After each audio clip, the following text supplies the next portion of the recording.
حضرت جناب سیدنا سری سختی رحمت اللہ علیہ فرماتے میرا دل سخت ہو گیا تھا، میں بڑا پریشان رہتا تھا۔ حضرت معروف کرخی رحمت اللہ علیہ کی بارگاہ میں کئی دفعہ عرض کی، میں نے کہا بابا میں اس کا کیا کروں، یہ سخت ہو گیا، مہینوں ہو گئے یہ اللہ کے خوف میں نہیں رویا، سالوں بیت گئے حضور کی نعت سن کے نہیں رویا، اب تو کتنا وقت گزر گیا ہے، اسے مدینے جانے کے لیے بھی رونا نہیں آتا، حضور یہ سخت ہو گیا ہے، کوئی رحمت کی نظر ہو، خشکی سی آ گئی ہے، عجیب سی میل چڑھ گئی ہے۔ فرماتے کئی دفعہ میں نے خواہش کا اظہار کیا۔ ایک دن نا عید کا دن تھا تو حضرت معروف کرخی نے ایک چھوٹا سا بچہ انگلی کے ساتھ لگایا ہوا تھا، تو حضرت آ رہے تھے، تو میں نے کہا حضور آپ کدھر سے آ رہے ہیں، یہ بچہ کون ہے؟ فرمانے لگے یتیم ہے۔ سارے بچے عید والے دن اخروٹ کے ساتھ کھیل رہے تھے، بیچارے کے پاس اخروٹ کوئی نہیں، تو حضور آپ کیا کریں گے؟ تو حضرت معروف کرخی کہنے لگے پیسے تو میرے پاس بھی کوئی نہیں اخروٹ خرید کے دینے کے، میں یہاں سے کھجوروں کی گٹھلیاں چنوں گا، وہ گٹھلیاں بازار میں بک جاتی ہیں، میں یہ گلیوں سے گٹھلیاں چنوں گا اور چن کے میں نے کہیں بیچوں گا، اور جب میں انہیں بیچوں گا تو پھر یتیم کے لیے 2-4 اخروٹ خریدنے کے قابل ہوں گا، پھر میں اسے اخروٹ خرید کے دوں گا۔ پتہ نہیں کہاں کی بات سنا رہا ہوں میں آپ کو، اور پتہ نہیں کہاں کا ذکر کر رہے ہیں بابا جی۔ بچہ یتیم ہے، بچے اخروٹ سے کھیل رہے تھے، اس کے پاس اخروٹ کوئی نہیں۔ بابا آج کا پیر تو معرفت کی بات کرتا ہے، تو یتیم کے لیے گٹھلیاں چننے چلا ہے۔ آج کا پیر تو کہتا ہے میں اے سی والے کمرے میں بیٹھ کے تمہیں بڑا عرش کے اعلیٰ کی بات بتاؤں گا، یتیم کے لیے گٹھلیاں چننا، مدرسے کے طلباء کی نوکری کرنا، یتیموں کا، غریبوں کا، ان مجبوروں کا خیال کرنا، یہ تو رواج ہی نہیں ہے آج کا۔ بابا تو کیا کہانی سنا رہا ہے؟ تو حضرت معروف کرخی کہنے لگے گٹھلیاں چنوں گا، پھر انہیں بیچوں گا، پھر جب کچھ پیسے ملیں گے نا تو میں اسے اخروٹ خرید کے دوں گا، اور فرمانے لگے جب یہ اخروٹ سے کھیل کر ہنسے گا نا تو اللہ میرے دل کو سکون عطا فرمائے گا۔ میں گٹھلیاں چننے جا رہا ہوں، میں مزدوری کرنے، تیری تلاش میں پھرا میں جنگل، پہاڑ اور دشت میں۔ تو حضرت سری سختی فرماتے ہیں میرے گھر میں پیسے تھے، میں نے کہا حضور اگر یہ نوکری مجھے مل جائے تو میں غلام جو ہوا، اگر مجھے دے دے یہ نوکری تو میں نہ کر لوں؟ فرمانے لگے تو کر لے۔ فرماتے میں اس یتیم کو پہلے گھر لے گیا، وہاں سے میں نے پیسے لیے، پھر بازار لے گیا، کپڑے خریدے، اس کے لیے ٹوپی خریدی، پھر میں نے اسے 2 کھجوریں کھلائیں، پھر اخروٹ خرید کے دیے۔ حضرت سیدنا معروف کرخی کہتے ہیں اس کو میں نے چیزیں دے کے نا، وہ بچہ تھا، بچے ہی ہوتے ہیں، میں نے جب اسے اخروٹ دیے تو وہ دوڑنے لگا، میں بھی ہلکا ہلکا پیچھے چلنے لگا۔ فرماتے ہیں وہ جا کے بچوں کے گروہ میں مل گیا، وہاں درجنوں 20 بچے کھیل رہے تھے، وہ مل گیا، وہ کھیلتا رہا۔ آپ فرماتے ہیں لوگوں اس دن میرے رب نے میرے دل کو اپنے قرب کی لذت بھی عطا کی، اور میرا دل تھا میرے سینے پر ساری رات، تھا میرے سینے میں میرا دل پر ساری رات میرے نبی کے قدموں کا طواف کرتا رہا ہے۔ اب نہ لگ گیا ہے، پاک ہوئے تے پاک بھی ملدا ہے، اے بنا پاکوں پاک نہیں ملدا۔ سادے وجود نو تون دے نالوں اکو تولا ٹکڑا دل دا، دل لگا کے، دل لگ جائے تو پھر وہ لگ جاتا ہے۔ آپ یقین کریں لگتا ہے تو مزہ دیتا ہے، اور جب تک لگتا نہیں پھر کوئی بھی کیف سرور حاصل۔ امام زین العابدین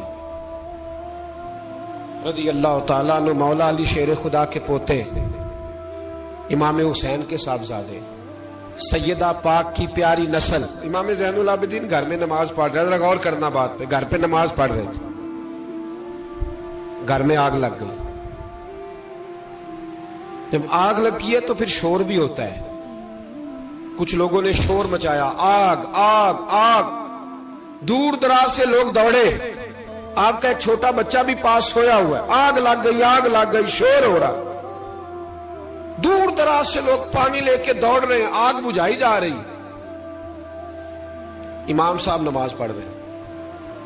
حکم ہے کہ ایسی ایمرجنسی دیکھو تو نماز توڑ دو، پر اس کے لیے جو دیکھے ہی نہ، جسے سوجے ہی نہ ہو کیا رہا۔ امام زین العابدین پڑھتے رہے، نماز مکمل ہوئی تو آپ کی زوجہ کہنے لگی اللہ آپ پہ رحم کرے، گھر میں آگ لگ گئی تھی، سارا محلہ، سارا گاؤں، سارا شہر ٹوٹ پڑا، بچہ سویا ہوا تھا، آپ نے توجہ ہی نہیں کی۔ تو آپ فرمانے لگے ہلکی سی بن بناہٹ ہوئی تھی میرے کانوں میں، پر میں اللہ کی نماز پڑھ رہا تھا، پر میں اپنے رب کی،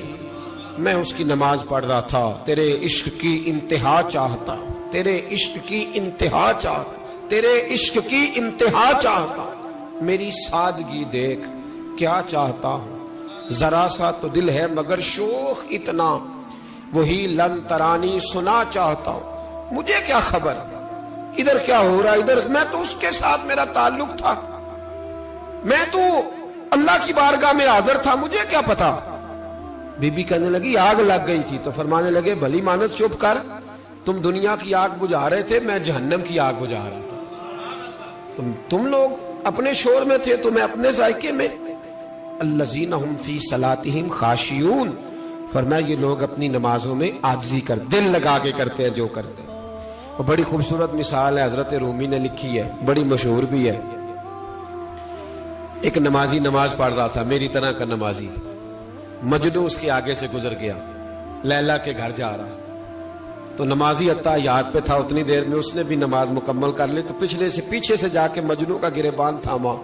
کہنے لگا شرم نہیں آتی تجھے، مسئلے کا نہیں پتا، نمازی کے آگے سے نہیں گزرنا چاہیے؟ تو کہنے لگا یار معاف کر دو، مجنوں کہنے لگا معاف کر دو، غلطی ہو گئی، حالانکہ شہزادہ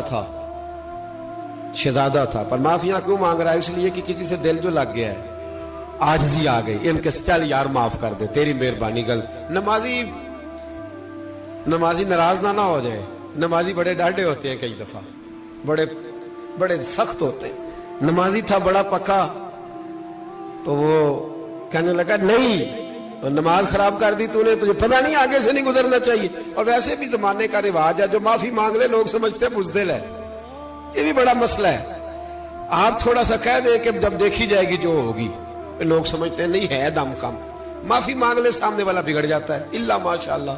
لیکن اس کا مطلب یہ نہیں کہ ہم معذرت کرنی چھوڑ دیں، وہ اگر بری عادت پہ ہے تو ہم نے اپنی اچھی عادت کو قائم رکھنا ہے، تو کہا جناب معاف کر دے، تو نمازی کہنے لگا نہیں تجھے عقل نہیں ہے، نمازی کے آگے سے نہیں گزرنا چاہیے۔ پھر مجنون نے بڑی بات کر دی، پھر ایک عاشق نے عاشقوں والا جملہ بولا، پھر ایک محبت کرنے والے نے بڑی بات کی، کہنے لگا یار نمازی میں تو معافی مانگ رہا ہوں تو نہیں دے رہا، چل ایک سوال کا جواب ہی دے دے کہ میں تو عورت کے عشق میں جا رہا تھا، مجھے تو نظر نہیں آیا کہ تو نماز پڑھ رہا ہے، میں تو بی بی کے عشق میں تھا، مجھے تو نظر نہیں آیا، تو بتا تو رب کے عشق میں تھا، تو مجھے کیسے دیکھ رہا تھا، میں تجھے کیسے نظر آیا، حالانکہ تو اللہ کے عشق میں کھڑا تھا، مالک حقیقی کی محبت میں تیری میرے اوپر نظر کیسے پڑ گئی، میں تو عورت کے عشق میں تھا۔ اب نمازی صاحب شرمندہ ہو گئے، مجنوں کہنے لگا آج کے بعد جب رب کی بارگاہ میں کھڑے ہونا نا تو والذین آمنوا اشد حبا للہ، پھر نماز کے لیے نہیں اس کے پیار میں بھی کھڑے ہونا۔